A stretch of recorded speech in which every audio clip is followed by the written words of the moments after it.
Welcome to Kara Live. I'm your host, Kara Pearson, and today's show is part one of a two-part series with one of Charlotte's civil rights pioneers. He helped integrate Central YMCA, the North Carolina Dental Society, and was one of the original plaintiffs in the Swan versus Charlotte-Mecklenburg school system case. Yes, we're speaking with Reverend Dr. Reginald A. Hawkins. Thank you, Dr. Hawkins, for visiting with us today. Thank you. And there's so much I want to cover in so little time with this particular guest. First of all, we're going to start with his background. Could you tell us a little about your background and the values that your parents instilled in you? I was born in Beaufort, North Carolina, and as a young child, I was in and out of Pivers Island. My daddy worked for the United States Bureau of Fisheries, and my buddy was my same age, a white boy, and we sort of grew up together through that stage of our life. And he was having a party at his house, and that was my first encounter with segregation and discrimination. The professors who did research at Pivers Island asked me if I was going to Sammy's party, and I knew nothing of Sammy's party. And I saw the white boys and girls gathering at the house where I frequent many times. So I went home and asked my mother, who was Croatan Indian, why I was not invited to the party. And she began to tell me and explain to me about racism and discrimination and what I should do about it and how I should overcome it. And the next day, I beat Sammy for not having invited me. I'm nonviolent now, but at that time, I became very violent when I learned that I thought I had a real good friend who was going to deny me his presence at a birthday party because I was black. Tell us about your upbringing and your values. When expectations were low for African Americans at a time we weren't expected to succeed, obviously education was instilled in you, and education was the key. Tell us about what your parents told you or instilled in you in regards to becoming successful as a dentist and as a reverend. Well, my parents were educators and ministers. No one knows yet how they learned to read and write during slavery. I do know that we came from the Hawkins plantation in Vance County, and that they were so mean that the governor, Hawkins, let them go, and they became itinerant ministers. And my great-great-uncle, Michael Jerkins, was the first Presbyterian and congregational minister in North Carolina, and he organized the first black school for blacks in Beaufort, North Carolina. Then my uncles went to first to go to Talladega and Livingstone, and my great-great-uncle Michael Jerkins was the first graduate from Howard University in 1876, the first black commissioner in North Carolina, in Beaufort, North Carolina. So there was no doubt in my family that I was going to college. It was just a matter of which college that I was going to, and that was true of my brothers and sisters and cousins, and all of us have advanced degrees, and education was the thing. That's what we were taught, and that's the way we went. Okay, and tell us, what school did you attend? I attended Johnson C. Smith University for my BS and my BD and Masters in Divinity. I attended Howard University for my Masters in Science and for my Doctor of Dental Surgery degree. You mentioned that your mother was Croatan, so you obviously come from a biracial heritage. Right. Did that make for any additional discrimination against you, or did you feel anything any different as regards, since you have Croatan and African American heritage? Well, I'd say that I'm a double oppressed individual. The Indians were oppressed and the blacks were oppressed, but my mother was never depressed. She was a strong woman, and she had quite a bit of the Indian heritage in her. And she used to tell us what we had to do. You talk peace, but you also carry your tomahawk. Yeah, so I was taught that. And my father was very militant. He was very active in voter registration, Masonic groups, and he was a college graduate. But I always said my mother had more common sense than he did because of her heritage as an Indian in survival. You know, Indians were treated very badly in this country, and their land was stolen from them. And my parents' land was stolen from them and Cherry Point now rest on much of the land that belonged to my mother's tribe. Okay, and you were saying that your father was militant, and he was obviously involved in civil rights before civil rights was actually popular. Tell us what he told you to keep you trying to keep the civil rights thing going once you started yourself. Well, it was instilled in me that voting, and my father always said you can do more in one day at the ballot box than you can do 10 years otherwise. I guess that's why I went into politics. And I was an officer at Fort Bragg, and my roommate was a Jewish psychiatrist who was trained as a rabbi. And we used to talk about civil rights, and he always told me that you could do more in a religiosity than you can with organizations or anything. So I registered as a full-time student in the seminary, John C. Smith. But before that time, my parents always wanted me to be a minister. My uncles and all of them said that. So I guess that's why I had to satisfy both sides. I had to become a minister and a doctor. I was instilled in many ways to be a doctor by Duke University, where I worked as a kid and worked very closely with the professors. So I had a dual experience in the value of education, and I saw it at work in my family.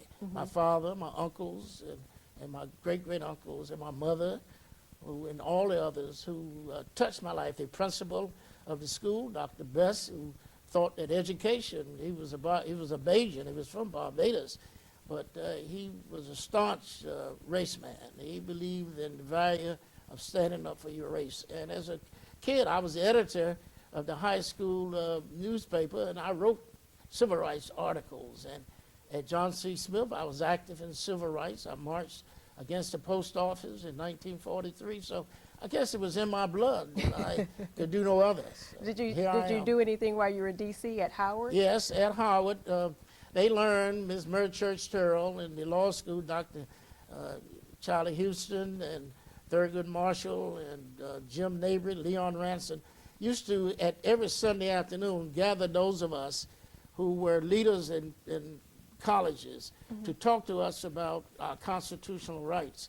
And after that, those Sunday afternoons, we'd go down and picket the People's Drug Store, the Hot Shoppers, and the National Theater. So we sat in way before the 1960s set in, but it didn't gain the popularity, but yet it did help me because I worked in plebiscites in Washington, signing people up to vote before they were given the vote.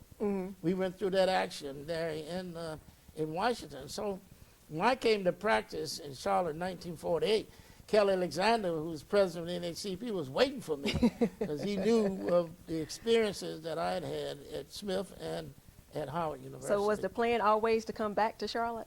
Well, no. At first I was planning to go into residency at Massachusetts General Hospital. I was accepted. But I married my sophomore year in dental school and had 2 kids, and I planned to practice and then go back to school, which I did. So it was in the plan financially. I had to get out and make some money because I had spent a lot of money going through school and had to work to go through school and then had a family. So my plan to come to Charlotte, because my wife was from Charlotte, and we married. While we were classmates at Johnson C. Smith and sweethearts at Johnson C. Smith. So that's what brought me back, and I think that was the providence of God to bring me to Charlotte because everything fell in place, and Kelly and I meshed very much together in ACP, legal defense. So it really came off good. We were able to make a difference. Yeah, you mentioned earlier, once you came back to Charlotte, 1948? 48. Is that the year that you marched or protest against the black mail carriers? That was in 43. That was in 43? 43, while I was a student at Johnson C. Smith. Tresvant Anderson, who was a newspaperman working with the Pittsburgh Courier, organized that protest because we had blacks on the train, but no blacks in the post office. So General Yuntz, who was a bigwig here, was postmaster in Charlotte, and we became friends after, but we marched on him, and that's how we were able to get black mail carriers in Charlotte because of that march and protest. It was a follow-up from A. Philip Randolph's march in Washington. You might read up on that. But A. Philip Randolph in '43 for fair employment practice against President Roosevelt. And this was a follow-up to that march, I believe. Oh, okay, so that was the action that was taken. Right. And when you went back, I keep going back to other things that you mentioned earlier because there's so much that you're saying here. Thurgood Marshall and Mary Church Terrell, you said that you had marches or protests with those particular people. Is this prior to the Brown versus Board of Education? Because Yes. this is Yes, young Thurgood, I take it. Thurgood at that time was a practicing lawyer in Baltimore and just came on board with the Legal Defense and Education Fund of NACP. This was between 44 and 48, Okay. way before the other activities. But they were talking that. They were talking civil rights, and I was strictly a biology major. I didn't know anything about civil rights and constitutional rights. But they would bring us in, and they talked to us, and then we would demonstrate this action. And it was instilled in us to fight for our rights. Howard University is one of the mainstreams in teaching and fighting for constitutional rights, and I was right in the midst of it. When you ride in Charlotte, was Charlotte ready for that at that time? No, I was ostracized by my white colleagues. I had to sue the Dental Society because I was a junior member of the American Dental Association in school, but they would not accept me in the society as a dentist, a fellow dentist. Yet I had passed the same credentials that they had, and then we were talking about separate but equal schools, and they were trying to do away with West Charlotte High School. So we got involved long before Brown versus Topeka, but we were active, Kelly and I, with the South Carolina Briggs case. We used to have to cab Thurgood Marshall and Spotswood Robinson and Jack Greenberg and all of them down to South Carolina to fight those cases. And we had to leave early in the morning, and sometimes we had to go down in the hearse so we wouldn't be identified in those areas where we could get nothing to eat. We just had a tough time during that time. What was the climate as in regards to the African American community? Were they ready for this type of action at that time, or were they kind of passive? Since you came from D.C. and you had already had a feel for what civil rights was really all about, once you got to Charlotte, was it the same? Was the atmosphere the same in regards to the African American community? No. When you read my works out at University of North Carolina, Charlotte, I have letters that were written to me by people in the school system and blacks in positions of trust who wrote and called, said I was disturbing the good race relations in Charlotte. And Kelly got all kinds of threats because we were fighting for our rights. And the black community was operating under the status quo. And a lot of the black leaders were bought and sold in Charlotte at that time. And we were, especially in politics, and we were destroying their good niche. So we were persona non grata in Charlotte as far as the hierarchy, not the people who were being denied, the low or the middle income, that means lesser income people who received us greatly. Most of this came from the so-called middle class blacks in this community who had a situation with the white power structure where they were told what to do, and they felt that we were thorn in their side. So we were castigated by a lot of blacks in this community. Yeah, now that we're kind of on that subject, I had some information that I had received from the internet off of the African American Volume 2 series done by the Charlotte Mecklenburg Public Library. And it says, I'll read it as it states, it says, according to the 1950 census figures, Charlotte becomes one of the most residentially segregated cities in the United States. It said it was divided by both race and class. Blacks lived primarily in the northwest section of town. Upper middle class whites lived in the southeast, and lower middle class whites moved to the southwest and northeast. It said blacks and whites lived in separate worlds. Can you tell us about that and what the environment was really like in Charlotte during that time? The railroad tracks separated us, and that was true in Charlotte. Most of us lived in the northwest section by design, because the housing that was built primarily by blacks was built in that area. We had housing discrimination in Charlotte, which we still have today. And so it was a climate. It was a climate of something new. Kelly and I were paradox. They didn't know where we came from. Here we are talking about housing integration and talking about school integration and talking about voting and civil rights. A lot of blacks have never been accustomed to these young Turks, they call us, who were disturbing the status quo. Charlotte was a segregated city by housing and everything, busing. Any way that you name it, it was worse in Mississippi in a lot of instances, because in Mississippi you knew what to do. In North Carolina and Charlotte, you sometimes thought you could do some things that you were denied. Also, it noted in here, it said that in accordance with state and local laws, Charlotte also had segregated schools, parks, swimming pools, playgrounds, and cemeteries. No black person held any significant position in government since the 1890s. Well, since this was taken in 1950, we've had a black mayor, we've had blacks in the city council and the county commissioners. Do you feel that Charlotte has really changed over the last 50 years as we go into the next millennium? Well, or are we still the same? When I ran for governor in 1968, we only had 1 or 2 black elected officials in North Carolina. At that time, we put a lot of blacks on the books, and we got black mayors and black sheriffs and black councilmen, everything as a result of my having run for the governor of North Carolina. No, we have not changed. My thesis is everything has changed, but nothing is different.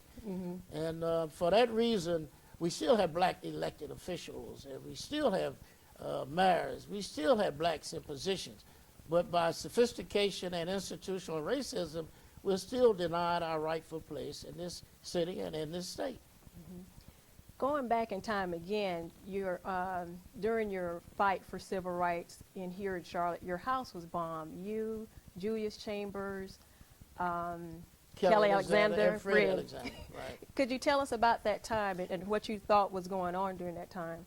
Well, the Shrine Club in Charlotte had a Shrine Bowl, and we had a outstanding athlete who we had gotten at Myers Park in school named Kirkpatrick, and he was not selected to play in the Shrine Bowl.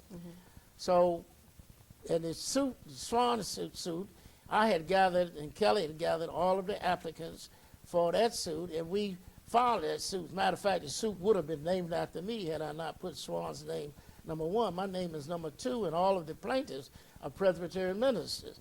So we filed a suit against the Shrine Bowl and a suit against the school within the same time.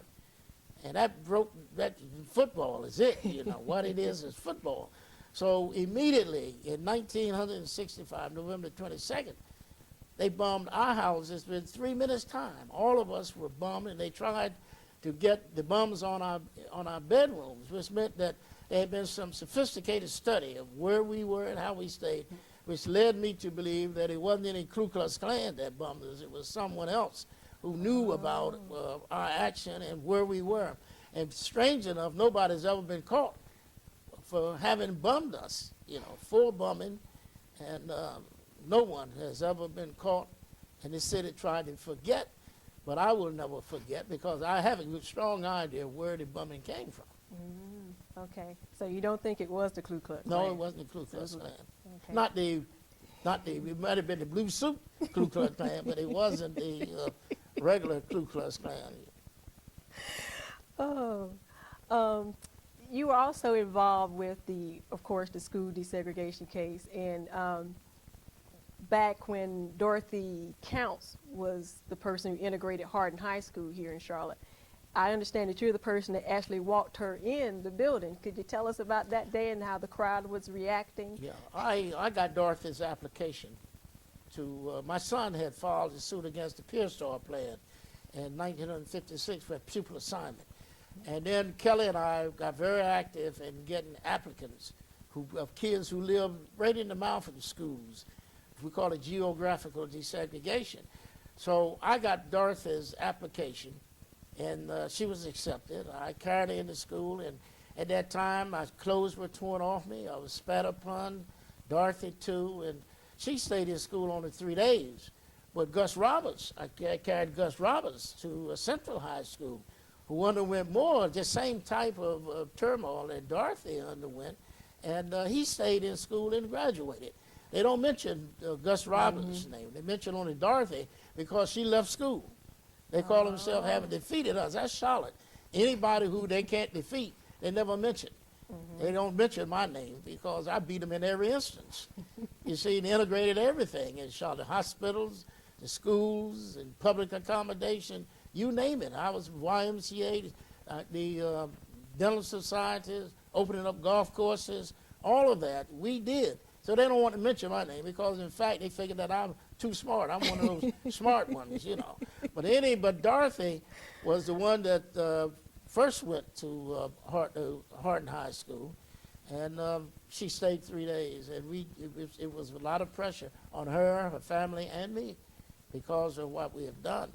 And now they're talking about the schools. So mentioned Hardin High School. They moved Hardin High School out from the area where black and whites could have gone to school together, and they've done that with all the schools. They moved them into suburban areas, establishing neighborhood schools because of they didn't want blacks in those schools. And now they call themselves interested in integrating the schools. The school board has never been interested in integrating these schools. They've done everything they could to establish white schools and putting the burden of desegregation on the backs of blacks.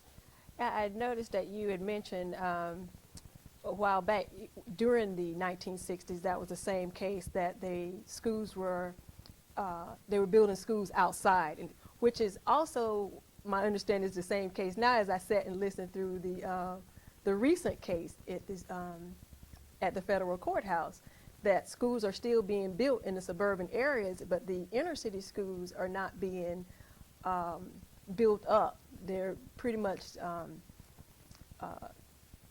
the materials are not as well as they were in the other schools. The facilities are not as good. So they're not really building up the inner city schools or making them any better, but they're building new schools outside. Do you have any thoughts in regards to that? Well, I just got back from vacation, and I heard Sterling Weber interviewing a black mother out in Valentine. And it shocked me what she said. She said, I want my kids to go to a neighborhood school. I wonder if she would have said that if that neighborhood school was inferior, like the schools are in the inner city, where they have denied the inner city schools, they have closed them down. And that carries me back to the case that we won in 1970 when they organized the Maggie Ray Committee for implementing desegregation. And we were told that if every school was side by side, one black and one white, the black school superior in every instance, you close the black school because white folk will not go to a black school. And that's the thesis that the city of Charlotte has operated on since the beginning of the case. We won the battle, but we lost the war because we acquiesced in allowing them to close these schools. Some of us fought against that. I vehemently fought against them closing of these black schools. But the black community accepted. We had a lot of our Aunt Jemimas and Uncle Toms who went along with the school board and all. And they tried to isolate me, say I was too radical because I was telling them that the school board is doing you in. The city of Charlotte is doing you in. And we're miseducating our black kids and demoralizing our black kids under the guise of integration. And that's what happened. I was speaking to someone a couple of weeks back, and they were saying that society is different than it was back then, and that this case was basically a textbook case. There was no need to go down to the federal courthouse to actually listen to it. So while I was there, there really wasn't a lot of African Americans in the courthouse each day that I actually attended. I was wondering what your thoughts are. It seems that the Charlotte African American community is sort of passive in regards to this particular case, but it's a major case that's going to have a domino effect across the country. Let me give you something on that. I have a network with other blacks across the country. This is happening all over the country. Affirmative action fights, downsizing, and now doing away with desegregated schools. That's the whole attempt to turn the clock back. And blacks sit back and they'll be right back where they were in 1896 if they don't wake up. Because this is a scheme that has been carried out all over the country with a lot of money to put us back in our place, so they think. And the Charlotte case is a typical case of how they have fooled the blacks and placated the blacks in this community to believe that everything is all right. But I'm telling you, if they get neighborhood schools in the city of Charlotte, within the next 10 years, we'll be back to segregated schools. Well, it's been a pleasure. We've had Dr. Hawkins here today, and I'm having a great conversation with him, and this is part one of a two-part series. We're going to talk again with him next week in regards to the same topic, the school desegregation case, and Charlotte's past, present, and future. Also, I want to make sure that you guys know our website address. Check us out. We're at members.tripod.com, Cara Live, and it's on your screen at this moment. Also, feel free to email us with any comments that you may have in regards to our show and give us any feedback. We're at caralive@usa.net. Again, that's caralive@usa.net. And I'm looking forward to talking with Dr. Hawkins next week. And it's been a pleasure again. Thanks again for watching Cara Live.